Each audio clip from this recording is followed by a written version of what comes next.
Hello everybody and welcome to 10 and 10. We're live inside the man cave.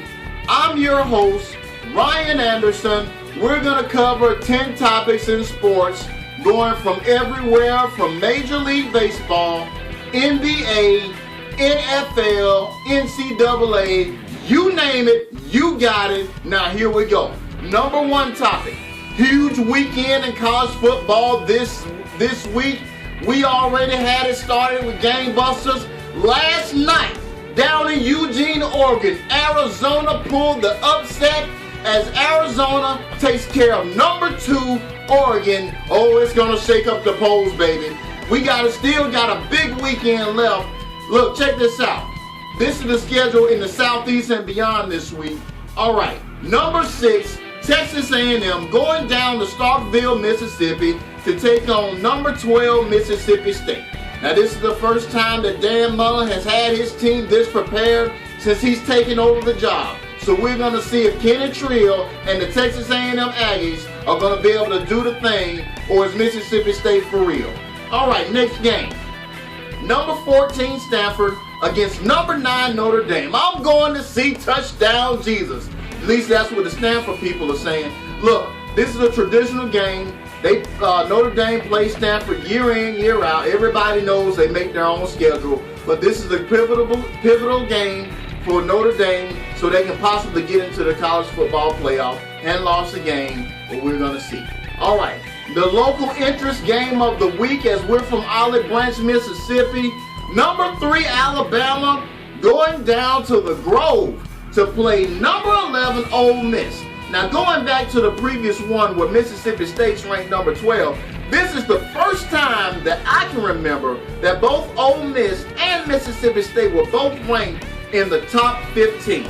Now, they got playing a really good Alabama team that's really has their heart set on being in Atlanta in December for the SEC championship game.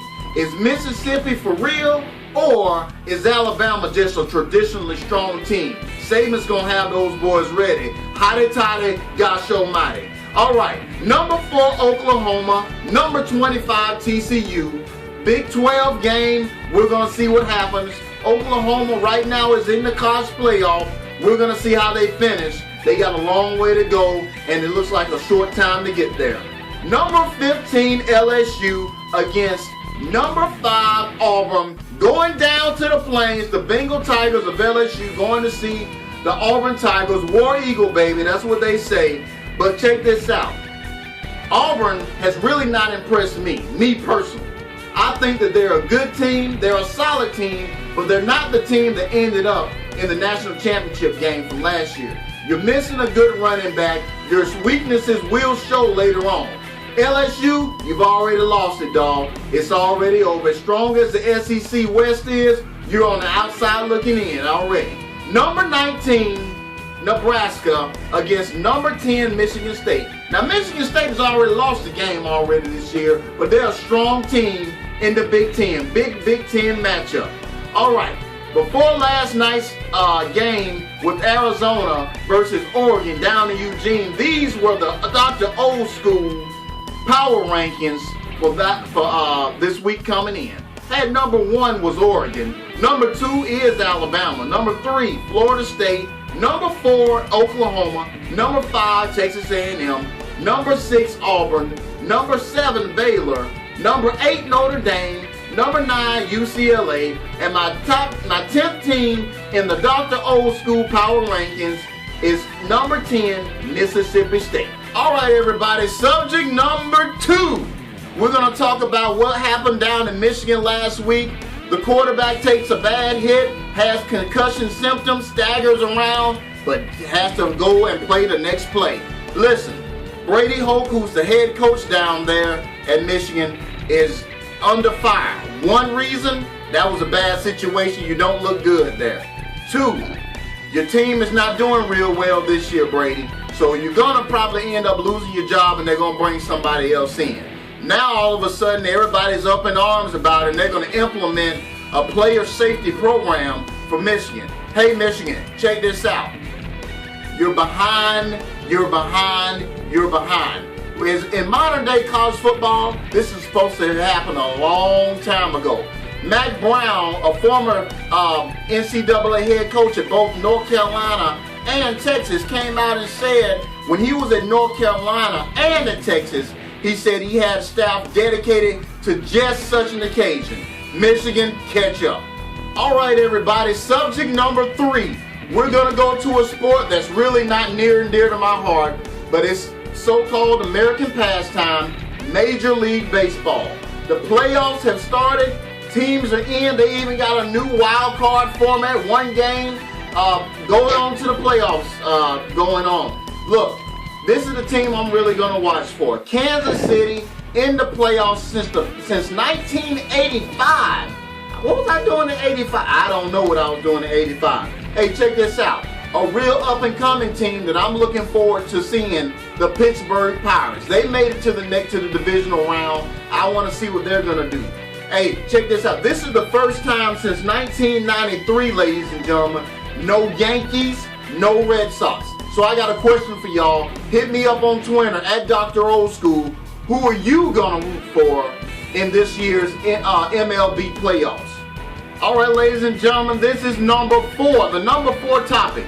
Since we were just talking about Major League Baseball, I would be doing a very big injustice, a very big disservice if I didn't talk about Derek Jeter. Listen, when Derek Jeter first came into the league, I was in high school, and I remember this guy making plays all over the field at shortstop. Matter of fact, when him and A-Rod were both in their prime, they were both on SportsCenter highlights all the time.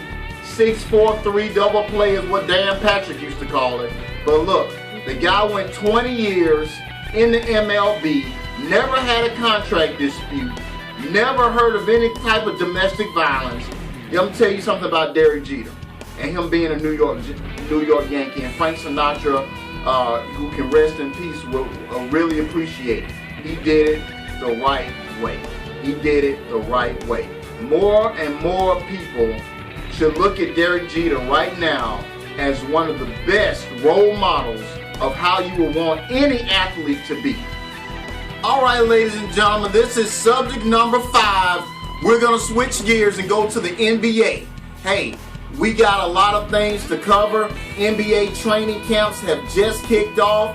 A lot of things going on. Hey, we got the New Look Cavaliers up in Cleveland. We got a thing going on at Lakers training camp. Kobe is back, and now young Nick Young, a.k.a. Swaggy P, thinks he's going to take the king for right now, but I think Kobe is going to have something for him. Now you got a debate on who is better. Who would you rather have right now, Kobe or Derrick Rose? Hey, after the FIBA Championships, the World Cup of basketball, I would think right now that D. Rose has an edge. He's younger, and even after he missed 2 seasons, he still seems to have a step on Kobe. Hey, right now, the Grizzlies, my team, as you can see right there, get a shot of that cameraman, all that over there. You see all that right there? All right, bring it back in. All right, my team, the Grizzlies, who've acquired Vince Carter, looking good in training camp. We even put Michael Beasley, a former number 2 pick, on the training camp roster. We're going to see what happens then. But hey, just keep an eye on the NBA. All right, number 6 subject. About the time to get on my Ryan Anderson, a.k.a. Dr. Old School soapbox. This is a question I'm going to pose to the fans. All right, you can answer it on Twitter at Dr. Old School, DROLSKOOL. I'm going to go ahead and answer it. Give me your opinion as well. Here's the question. Now that the Ray Rice situation is behind us, does it seem like when more and more athletes come out that it seems to be a witch hunt? Hey, look, check this out. I'm for punishing people that have been charged by the police for domestic violence. You should never in any circumstances hit a woman. But look, there's a situation in Dallas where one of their players has got accused of domestic violence. Hadn't even been charged by the police. But there seems to be, because of the 24-hour news cycle, and because this has been in the news so much, Seems to be a witch hunt for this guy to be taken off the field. Hey, if he gets charged, by all means, put him on the exempt list, take him off, whatever you need to do, Dallas. But hey, don't get anybody falsely accused. All right, ladies and gentlemen, sitting here at number 7, going all the way to heaven. Check this out.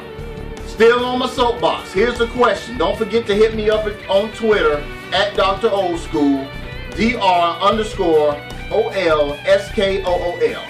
All right, since Reggie Bush had to vacate his Heisman a few years back, do you think we're looking at college athletes, especially the Heisman winners, a little more closely? I have got to say yes. Look at the mess that Jameis Winston has made for himself. If he would have come up runner-up in the Heisman, I don't know if any of this stuff would have come out about him. Yes, he was accused of sexual assault before he won the Heisman Trophy. But look, after he won the Heisman Trophy, he goes into a grocery store, steals crab legs. Then 2 weeks ago, everybody knows he didn't play against Clemson because of something he said in public on campus. Hey, check this out. Think about this. Johnny Manziel, Johnny Football, he goes and decides to party, him and his coach, with Rick Ross. How do I know that? 24-hour news cycle. Ladies and gentlemen, let's give these guys a break. They're amateurs, they're still kids. Let them have their college experience. If they commit a crime, that's understandable. But let's not just follow them everywhere to see what they do. All right, number 8 topic, here we go. I saved this one going back to college football because this one's near and dear to my heart. Number 13, Georgia, going to play Vanderbilt. They're playing in Athens, between the hedges. It's homecoming in Athens, ladies and gentlemen. Listen, a lot of people say, well, it's just Vanderbilt. Vanderbilt has played Georgia very, very tough in the past few years. Look, Georgia needs to come out and break this team's will. We need to have another game similar to the Troy game where we run the score up and show the nation that, yes, we are leading in the SEC East and we deserve to be leading in the SEC East. Todd Gurley, Superman, come out and change. Do your thing, man. Hey, Justin Scott Wesley will be back for you, Hudson Mason, and so will Malcolm Mitchell.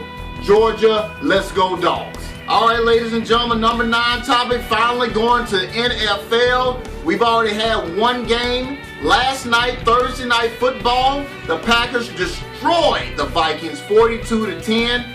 Let's check out the rest of the big games this week.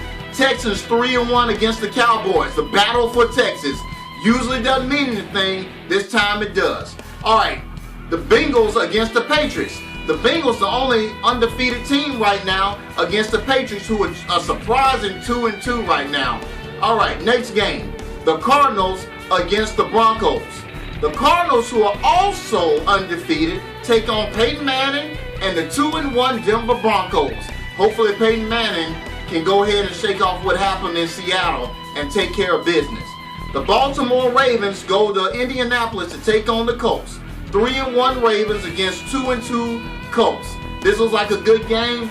It could go either way. Don't let the records fool you. And finally, my other game, the 2-2 Chiefs and the 2-2 San Francisco 49ers. Don't let the records fool you.